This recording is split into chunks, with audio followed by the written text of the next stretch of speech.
लोकसभा चुनाव से पहले कयासों का दौर शुरू हो गया था। राजनीतिक गुरुओं ने नीतीश के एक बार फिर से पलटने की भविष्यवाणी कर दी थी। चुनाव में जेडीयू सबसे बड़ी पार्टी बनकर के उभरेगी और तेजस्वी के आरजेडी के साथ मिलकर के सरकार बना लेगी। जगह जगह कयास भी लगने शुरू हो गए थे, लेकिन अब ये बातें शायद किताबी बन करके रह जाएंगी, क्योंकि 2010 और 2015 के चुनाव में खुद को छोटा भाई का तमगा देने वाली बीजेपी ने 2020 की तरह इस बार भी जोरदार परफॉर्मेंस किया है, जिसका नतीजा है कि बीजेपी बिहार चुनाव में सबसे बड़ी पार्टी बनकर के उभरी और शुरुआती रुझानों में 90 से ज्यादा सीटों पर बढ़त बनाए हुई थी। वहीं जेडीयू की बढ़त 83 सीटों पर दिखाई दे रही है।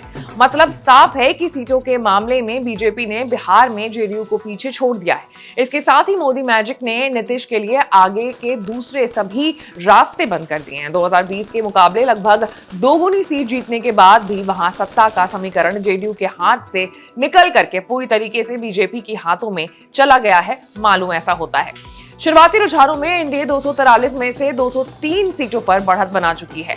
इसमें अगर जेडीयू की संभावित 83 सीट कम कर दी जाए तो भी ये गठबंधन जादुई आंकड़े से महज चंद सीटें ही पीछे है। ऐसे में अगर जेडीयू पलटी मार करके फिर से भी महागठबंधन के साथ जाए तो वो जादुई आंकड़ा 122 से काफी पीछे छूट जाएगा।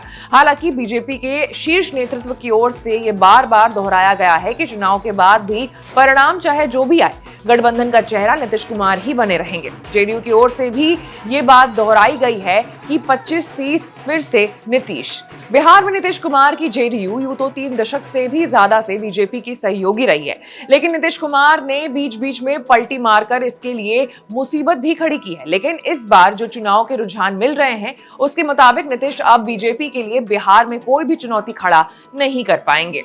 आपकी क्या राय है इस पूरे मामले में? कॉमेंट्स में बताइएगा।